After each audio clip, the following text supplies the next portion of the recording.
Hi friends, welcome to Raji சமையல்.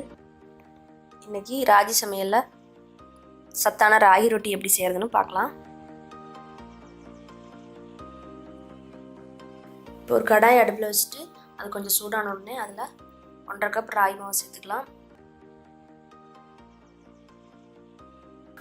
அடுப்பை வந்து சிம்மில் வச்சுட்டு நம்ம போட்டிருக்கிற ராகி மாவு லைட்டாக சூடாகிற வரைக்கும் வறுத்துக்கலாம். இப்போ அடுப்பு ஃபாஸ்ட்டாக வச்சு வறுத்தீங்க அப்படின்னா ராகி மாவு ஃபுல்லாக வந்து சீக்கிரமாக கருகிடும். இப்போ ராகி மாவு லைட்டாக சூடாயிடுச்சு. இந்த சமயத்தில் அடுப்பை ஆஃப் பண்ணிவிட்டு இதை வந்து வேற ஒரு பிளேட்டுக்கு ட்ரான்ஸ்ஃபர் பண்ணி வச்சுக்கலாம். இப்போ ராகி ரொட்டிக்கு தேவையான மாவை வந்து நம்ம ரெடி பண்ணியாச்சு. இப்போ அதுக்குள்ளே கலக்கிறதுக்காக ஒரு சில இதெல்லாம் நான் வதக்கி சேர்த்த போகிறேன். அது எப்படி செய்யறதுன்னு இப்போ பார்க்கலாம். ஒரு கடாயில் 1 டேபிள் ஸ்பூன் அளவுக்கு எண்ணெய் சேர்த்துக்கலாம். எண்ணெய் கொஞ்சம் சூடான உடனே அதில் ஒரு 1/2 டீஸ்பூன் வந்து ஜீரகம் சேர்த்துக்கலாம். பிறகு அதில் பொடியாக நறுக்கின வெங்காயம் வந்து 1 சேர்த்துட்டு அதை வந்து கொஞ்சம் நேரம் வதக்கிக்கலாம்.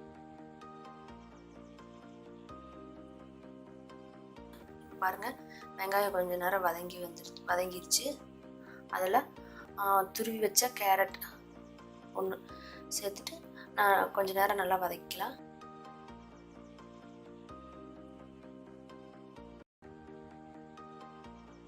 இப்போ வெங்காயம் கேரட்டில் நல்லா வதங்கிருச்சு. இப்போ இதில் ஒரு கைப்பிடி அளவு ஸ்பினாச் கீரையை பொடியாக கட் பண்ணி அதையும் இதில் சேர்த்து நல்லா வதக்கிக்கலாம்.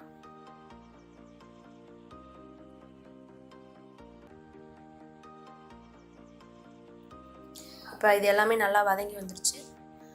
இதில் வந்து 2 டீஸ்பூன் அளவு மிளகாத்தூள், 2 டீஸ்பூன் உப்பு சேர்த்து கலக்கி விட்டுக்கலாம். மிளகாத்தூள் வந்து நீங்கள் உங்கள் காரத்துக்கு தகுந்த மாதிரி அட்ஜஸ்ட் பண்ணிக்கலாம்.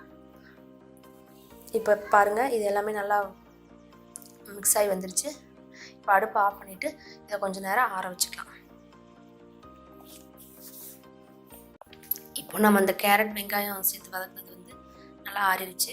இதில் வந்து நம்ம ஆல்ரெடி வறுத்து வச்சுருக்கிற ராகி மாவை வந்து அதில் சேர்த்து நல்லா பிசைஞ்சுக்கலாம்.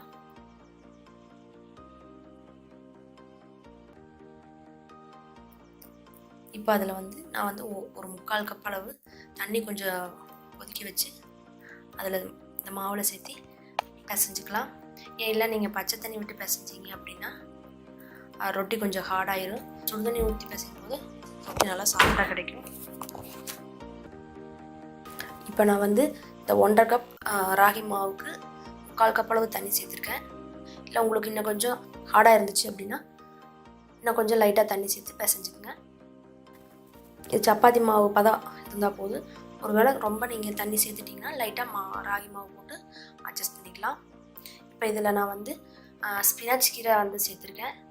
உங்கள்கிட்ட ஒருவேளை ஸ்பினாச் கீரை இல்லைன்னா கொத்தமல்லி தழை இல்லைன்னா முருங்கைக்கீரை சேர்க்கும்போது நீங்கள் அதை கட் பண்ணாமல் முழு கீரையாக வந்து கேரட் வதங்கினதுக்கு பிறகு அதையும் போட்டு வதக்கி சேர்த்துக்கலாம். அது நம்ம விருப்பம்தான். ட்ரை ஆகாமல் இருக்கிறதுக்காக இதை மேலே வந்து மூடி போட்டு மூடி வச்சுக்கலாம். இப்போ ராகி ரொட்டிக்கு தேவையான மாவு பிசைஞ்சு வச்சாச்சு. அதை வந்து ரொட்டியாக இப்போ வந்து சுட போகிறோம். அதுக்கு ஃபஸ்ட்டு நம்ம என்ன பண்ணலான்னா, இந்த பிசைஞ்சு வச்சுருக்கிற மாவில் வந்து உருண்டை சேர்த்திட்டு வந்து நான் என்ன பண்ணிக்கிறேன், ஜிப்லாக்கில் லைட்டாக எண்ணெய் தடவிட்டு அது மேலே வச்சுட்டு கையை வந்து நீங்கள் நல்லா தண்ணியில் நனைச்சிட்டு தட்டுங்க.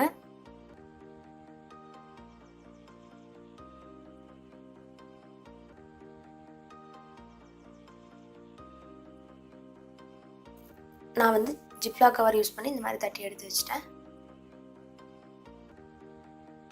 இப்போ தோசைக்கல்லை வந்துட்டு சூடு பண்ணிவிட்டு லைட்டாக எண்ணெய் தடவிட்டு தோசைக்கல் சூடான உடனே தட்டி வச்சுருக்கிற ராகி இந்த ரொட்டியை வந்து தோசைக்கல்லில் போட்டு லைட்டாக சைடில் எண்ணெய் விட்டு நல்லா மூடி வச்சு வேக வச்சுருங்க.